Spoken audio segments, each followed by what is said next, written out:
RotoGrinders. I almost got it out there. That was a little bit better than yesterday. Good morning, Grinders. Now, second time didn't even work.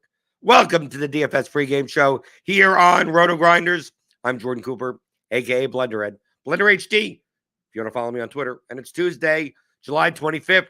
And I still got a cough. I still got a sore throat. I still got a cold.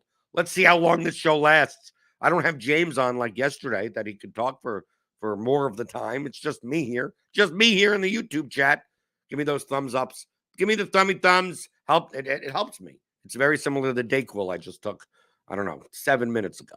So maybe the more thumbs I get, the better I'm able to recover from my cold. I mean, I don't really feel bad. Just maybe I can't talk as efficiently as, and I'm a little bit hoarse. But it's Tuesday, and what do we got to talk about? What do we have to talk about? I have no idea. I don't got any questions. Remember, you can send them in. Questions at theoryofdfs.com. You got questions, I got answers.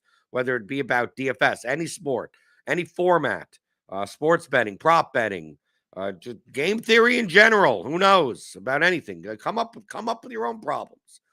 Maybe I can solve them. So send them in. Questions at theoryofdfs.com. You could obviously pick up the Theory of Daily Fantasy Sports course, 15-hour audio DFS masterclass, as well as the Advanced Players Guide with custom Excel tools. In total, it's 21 hours of audio and Excel tools that I do use on a regular basis in order to build my lineups in baseball and MMA, football coming up, NFL, right? That'll be coming up soon. I'm thinking about possibly playing some of these preseason contests. Going back to, I think one of the most important episodes of this show is, where does the money come from? Where does the money come from?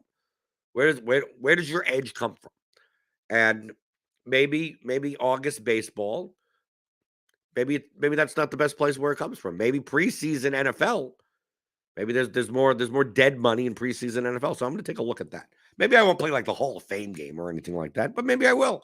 Hey, actually, truthfully, from the past I've seen, the early preseason games, you see like a guy that's literally the day before, they've literally said this guy will not be suiting up, right? Like the star running back or a star wide receiver or something. And it'll still be like 8% owned in the like whatever showdown contest that they have. Like if that's happening, like there's no reason not to put your money there, right? Even though obviously it's a very top heavy contest, but from an expected value standpoint, if you're going to have 30% of the field having a player on their lineup that is legitimately in their street clothes, I don't see that's where you should be putting your money. I mean, I've been focused so much this year on where's the money? Where does the money come from? Finding the better places to put your money rather than just be in the grind of, well, yeah, I play MLB DFS until NFL comes around, and then I add in NBA. Put in my PGA lineups once a week. Maybe you don't play showdown in that, the round 1, round 2, round 3, that type of stuff. But just getting out of that cycle, because back in 2015 when I started, I mean, there was the edge in those contests were much bigger. But now with so many more formats now, so many more slates, so many more verticals, prop betting obviously, and other games, drafting games. Right, I know that people have been telling me that the underdog, the daily drafts in like MLB, there's more edge there than in like MLB cash games. So that's what I've been looking into a lot more. And hence why not playing as much standard classic DFS this year in comparison to other years. Right, not because there's no edge there, just that there are better edges. There are better edges, and I have a fairly conservative bankroll management profile, and I will put the money where it does the most work. Dana Hudgens says, for some reason, DK and FanDuel have unusually large contests today. Well, is there anything else? Is there anything going on today? I mean, there's baseball today. It's a big slate, so I can see why they ramp it up on Tuesday, because the golf contest. I mean, what else is going on? To July 25th. What other sports are going on? I have no idea. Right, so we got baseball today. And then someone thrown in my DMs asked me about, like, what I say is like, if you want to make like $20,000 to $25,000 sports betting in a year, like that's absolutely realistic. But like, if you want to make like a lot of money sports betting, like the main thing is getting the money down, right? But 20 to 25,000, I think is a reasonable goal. And like, well, how do you do it? I mean, you do it by finding the bad lines and betting on them consistently. It's like there's no trick to it. Like you need a source of truth. That's what they'll say in the sports betting space. But here at RotoGrinders, we have projections, right? We have player projections for like every sport, right? You could get statistical projections. You could aggregate other projections. You can just use our tools and whatever. But we come up with projections for fantasy sports. You could use them for sports betting. So, for instance, like all you would be doing is, I use the bat projections in baseball. I mean, there's you have all these books here. I mean, EV Analytics even shows, like here's the current line, and here's the bat X projection, and the difference between them. And your goal is to find lines that are significantly enough off. Obviously, when it comes to prize picks and underdog, you need to find like minus 137s or better, which may not not as easy to do. But in regular prop betting, I mean, you just pretty much a lot of times have to find minus 110 or better, minus 115 or better. Why is that? Right? Well, people think that they're trying to bet on the right side. But what's going to happen? No, your goal is to just get expected value. That's it, right? Because we take a look, and I'm looking at the Action Network betting calculators. Okay, so like for instance, if you bet $100, and I mean, what's minus 150? Minus 150 odds is an implied odds of 60%. Okay, so if a line was set at minus 150, that is essentially saying that the book is pricing this as if this event is going to happen 60% of the time. If you think that the event is going to happen more than 60% of the time, you will get positive expected value on that bet. If you think it's going to happen less than 60% of the time, you will get negative expected value, right? The odds are minus 150, but you think the probability is 65%. It means the odds should be minus 185. Or you think it's only 55%. So the odds should be minus 122. You could convert any American odds, any decimal or fractional odds or whatever, into an implied probability. And implied probabilities are the basis of what like all projections are built on, right? Percentile projections. So let's say, for instance, get the odd value calculator. Let's use that example. Let's use that example of the minus 150, right? You see a favorite at minus 150. Our projections, right? Our projections, whether that be team level projections, total, whatever. I'm not even saying what the market is. Just explaining the concept. Minus 150. But our projections, you believe your source of truth, whatever. Let's say it's 63, says that will happen 63% of the time. Maybe it's a running back rushing yards, 54 and a half. Based on distribution curve on that percentile, it's going to happen 63% of the time, which means that the odds should be minus 170 or so, not minus 150. How much money do you stand to make? Oh, I'm going to bet on the over. I'm going to bet on the whatever, right? I'm going to bet on the minus 150 because it should be minus 170. You bet $100. Does that mean you win? I mean, whatever would be. Do you win? What, $66 or whatever on that bet? Like automatically, like it's going to happen. There you go. No, your expected value is the difference between the actual odds and the given odds. So the money in between minus 150 and minus 170, that is your expected value. So in the odds value, there's a little odds value calculator here on Action Network. So we have $100 wager,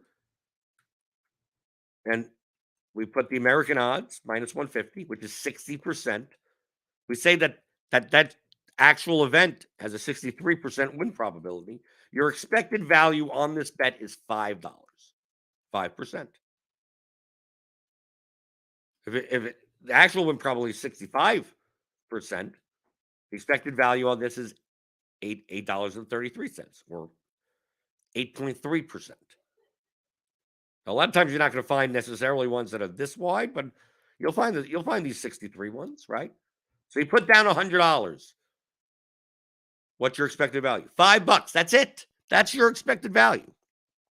Now, obviously, on the other end, if the odds were minus 150 and our projections, your source of truth, your way of determining win probability is only 58%, your expected value is now negative. You're losing $3.33 on that wager. A lot of people think it's like, oh, okay, I'm going to bet $100 here, $100 there, $100 here. You know, they're going to make 10 bets for $100, right, as a unit or something. They go, oh, well, the projections say that this is an over. The projections say that this is an under. The projections say this is this is over. This is under. This is whatever. This side, this team. They make 10 bets of $100, and then, like, first off, you're not going to win all of them, right? These are all probabilities. They bet 10 bets at $100, and they go 7-3. They make money on that day. And then they go, okay, how do I make more money? And they go, if you go 7-3 every day, like, you're not making $700 a day on $100 bets. You're only making this expected value. You go 10-0, it doesn't matter. Your expected value is still $5. Doesn't matter if you won this bet, right? Let's make it even easier to calculate, right?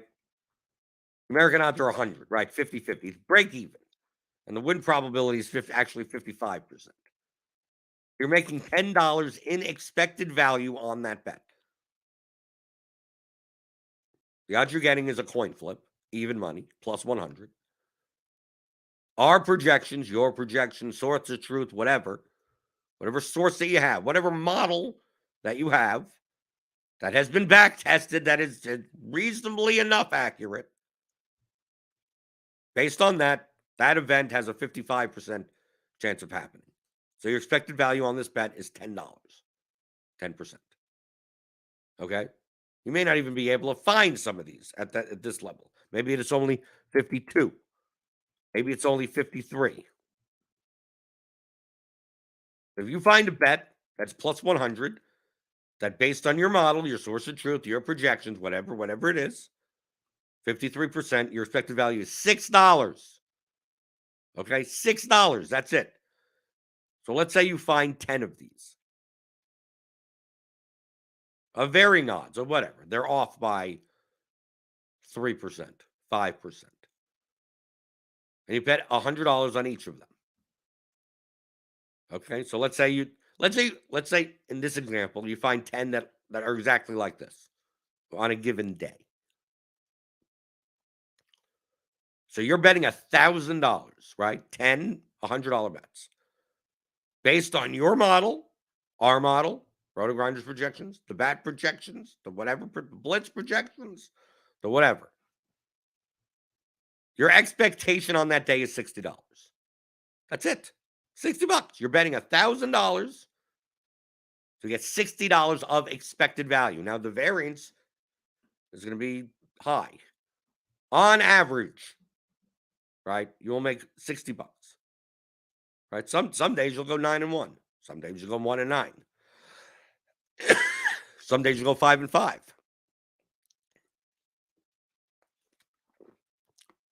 But even though you're betting $100 bets, $1,000 a day, your expectation on the day is $60. So now imagine doing that every day for 30 days. Okay? So if you're able to find these little 2-3% differences, right? So let's say you're betting $100 a bet. You're spending $1,000 a day. I mean, this is a very rudimentary example. It wouldn't be this rigid. So you're doing 10 bets at $100 with an edge of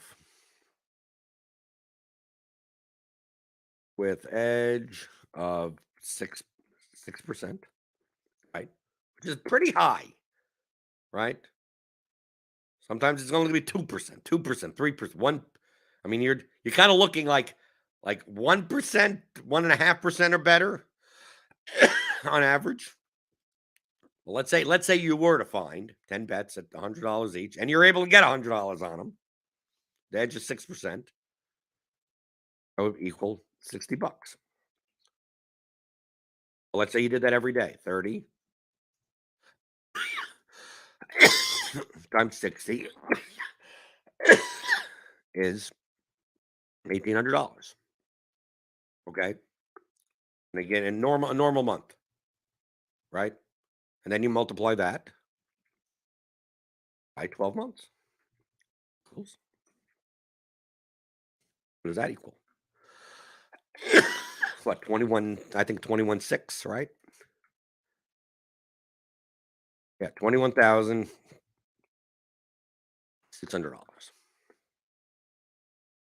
When I was asked, well, how do you go and you make $20,000 to $25,000? This is how you do it.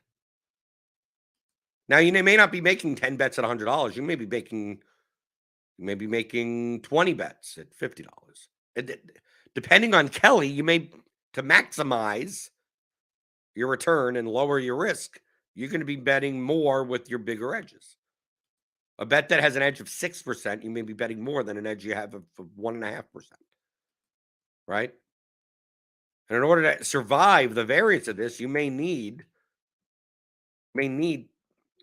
20 times the bankroll size minimum.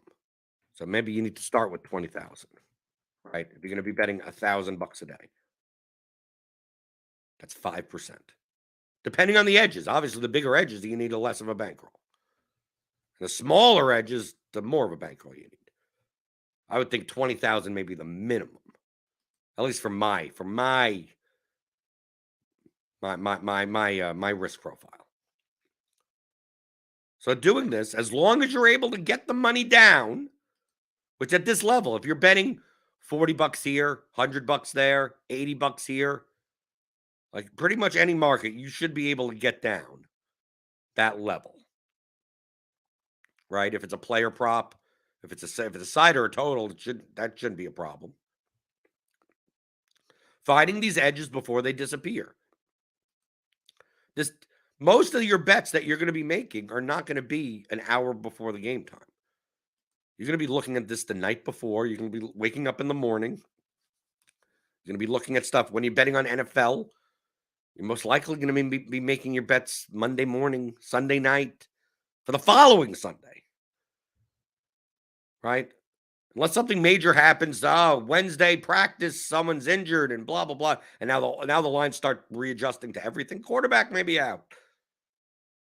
You look at your projections, and you go, oh, okay, wow, I factored all this in before the market moved enough, right? It's like, oh, well, I have to the star quarterback's out, so these receiving props are too high. So you have to hit them before they move, or they come on. A lot of times they just come off the board and they'll come back up. They just remove them totally.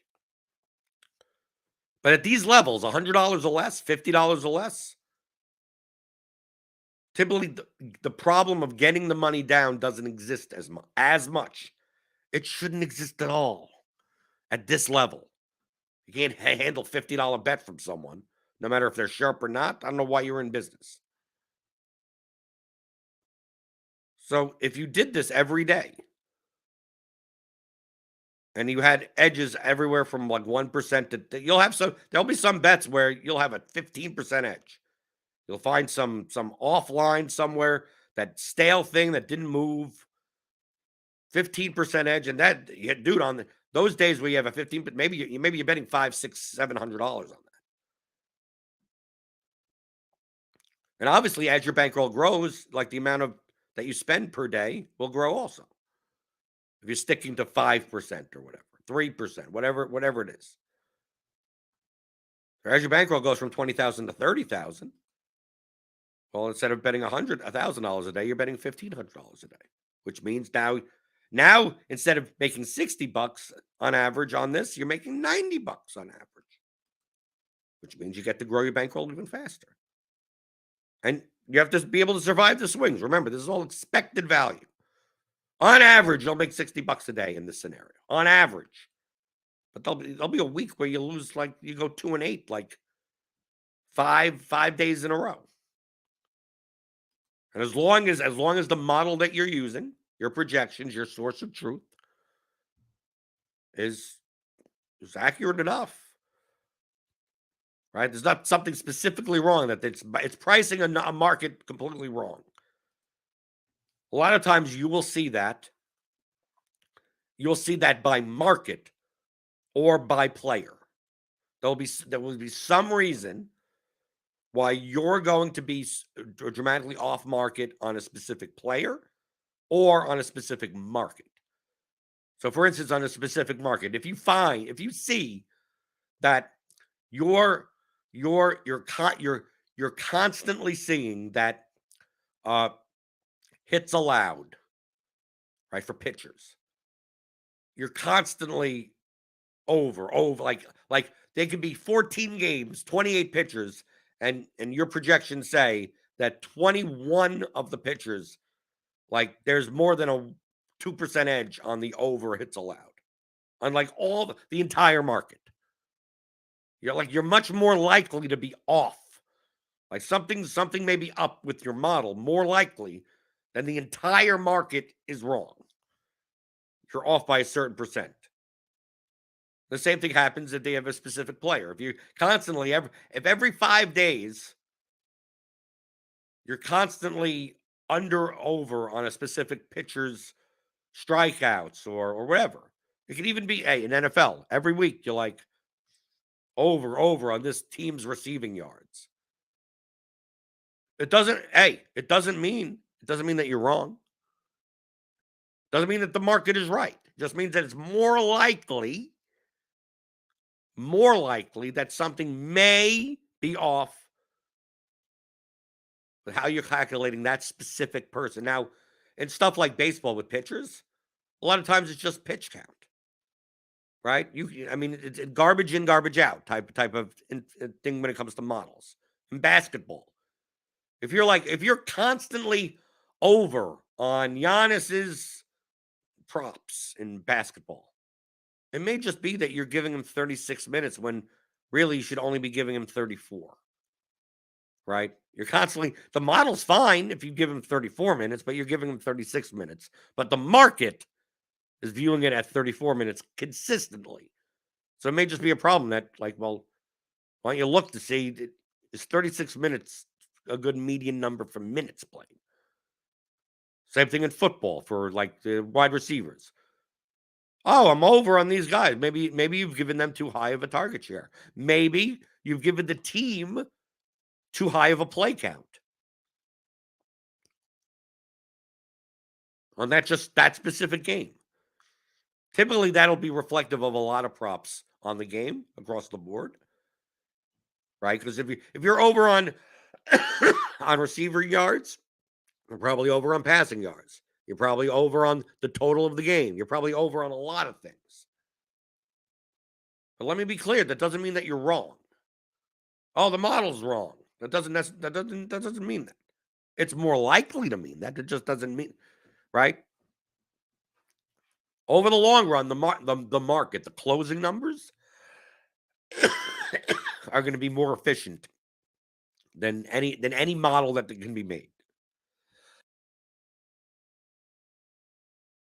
And that also depends on the liquidity of the market. Prop markets aren't that liquid. So judging your play solely by closing line value in prop markets, it's something. It's better than nothing, but it's not anywhere near as useful as CLV in like spreads and totals of major markets.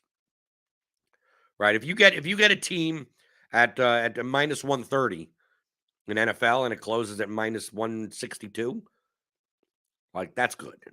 You did a great job, right? You bet some prop at minus 110 and it closes at minus 135. I don't know how much that means. Does that mean anything? That it stays at 5.5 strikeouts and it stays there. But it goes from minus 110 to minus 135. There's just not enough liquidity in the market that it's not going to be as efficient. I mean, it's the monkeys typing keyboards, the Shakespeare quote, whatever that is, the crowdsourcing thing. Like, yeah, in an NFL money line market, like, dude, you know how much money and how many bets are coming in those?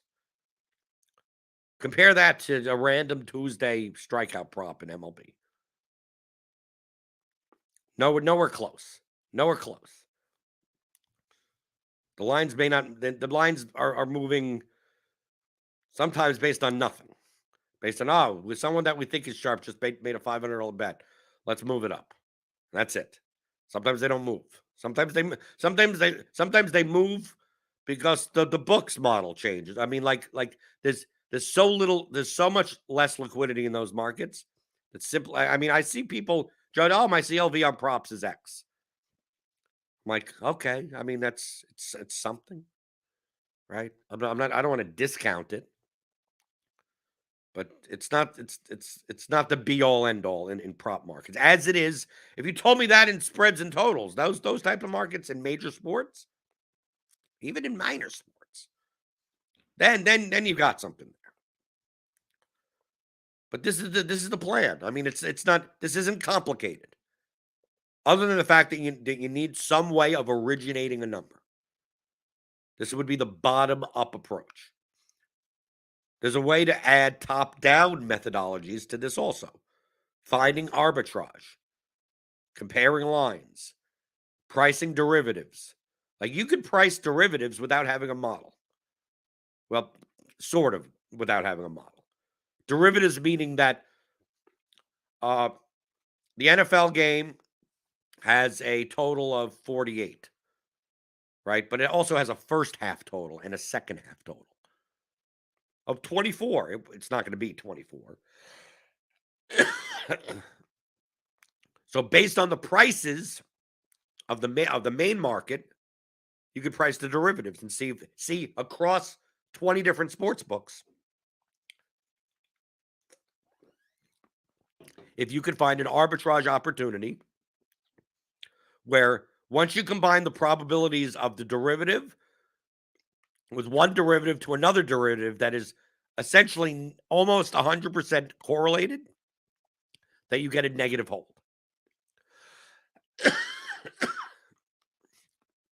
Right?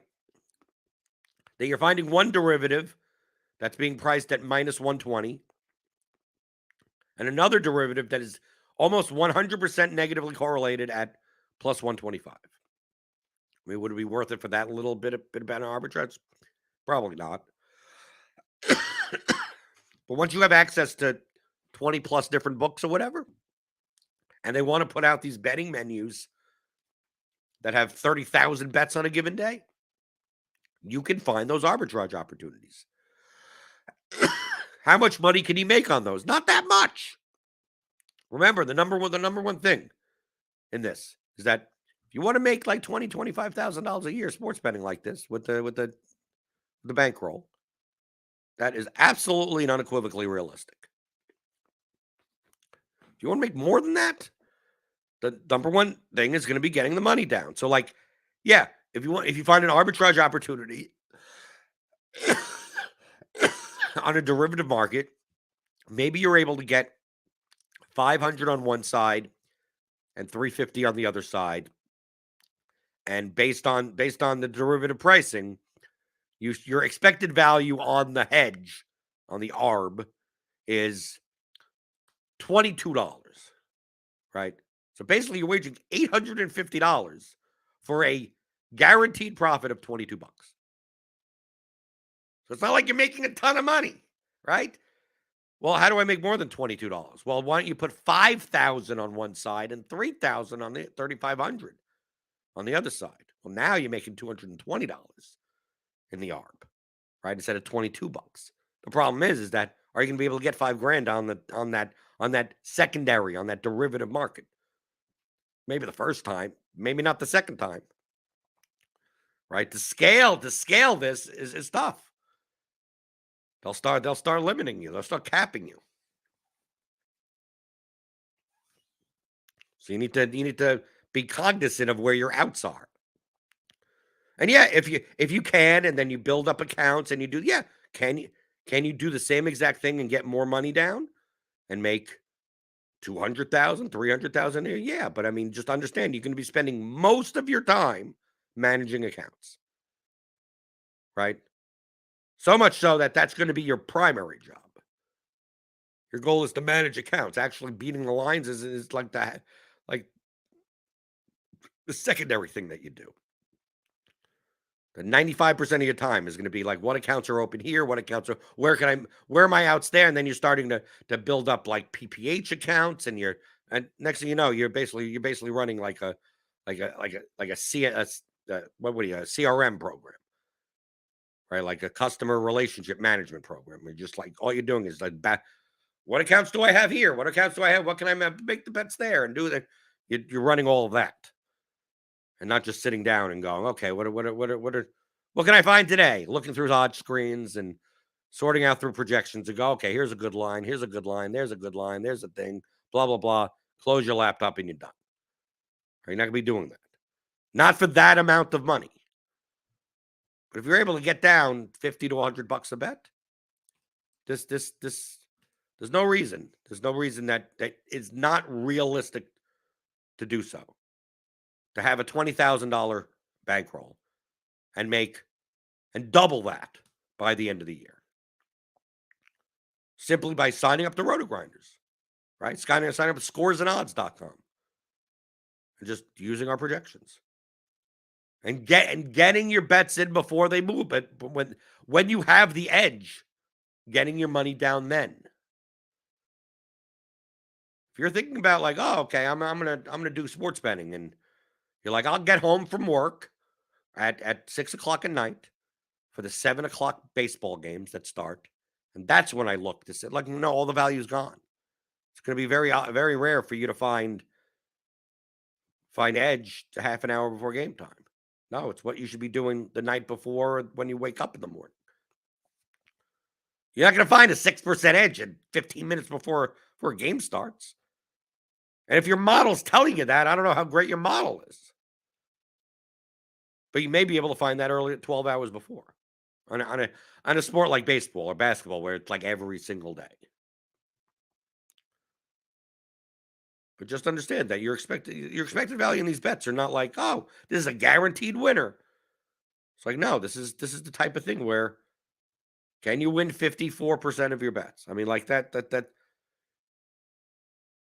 you're betting -1, if you're betting like minus 105s, minus 110s, and you could win more than 52.8% of the time, I mean, you're gold.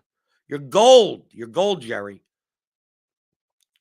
So you have to lower your expectations of like, oh yeah, I'll use RotoGrinders projection model, and next thing you know, I'm going to win 80% of my bets. Like that doesn't exist. That if you're looking for that, it doesn't exist. So you want to spend 10 years looking for that? Go this guy's picks and these guys locks and what they don't exist. So if you have any questions about any of this, email me. Questions@theoryofdfs.com. Obviously, hit those thummy thumbs. I've been coughing this entire show. That's because I'm not getting enough thummy thumbs, right? I'm surprised I made it 35 minutes. It's pretty good. I thought, like, can I make it 25, 30? But I'm getting a day off tomorrow. There's no show tomorrow. Tomorrow, I have no idea what's going on. There may be a Grinders Live. There may not be a Grinders Live. There's going to be a crunch time. There's an early slate tomorrow, but I don't know how FanDuel and Draftkings are going to be breaking. We don't know how they're going to break it up. But there will be some type of early slate content tomorrow. I just don't know when it is. And since I also have a doctor's appointment at 1 o'clock tomorrow, I can't commit because maybe it's overlapping. So basically, I just said, don't worry about me tomorrow. Don't worry about me at all tomorrow. So I won't be here tomorrow. You won't see the thumbnail for the pregame show tomorrow, but I will be back on Thursday. And then Friday we do some MMA, and yeah. So got any questions? I got the answers. So email them in, questions@theoryofdfs.com. Yeah, my throat's getting a little bit better. That means some more people have hit the thumbs up button. So that's good. Yeah. So yep. Baseball today, baseball tomorrow. I'm gonna look into more maybe we'll do some preseason NFL stuff come August, right? There may actually be just a little news, new little tip. The format of the show may change slightly come NFL season. Shouldn't affect anyone or anything. And oh my God, things are going to change. I'll still be here, but the format, I may have more people on, right? May not just be James on Mondays. We may have a person on almost every day, right? It may not be just me talking, right? It would have helped today. Would have helped today with my voice. But if you like the show, hit that thumbs up button. Subscribe to the channel, right? Subscribe to the channel. Subscribe to RotoGrinders, right? Click that link in the description. Get $10 off your first month. Join me in my Blenders Game Theory channel in the Discord. Join the Discord anyway, right? Don't even join my channel. But I'm here helping you, answering your DFS strategy questions like I always do. Monday through Friday, 11 o'clock Eastern, on the DFS pregame show on RotoGrinders.com.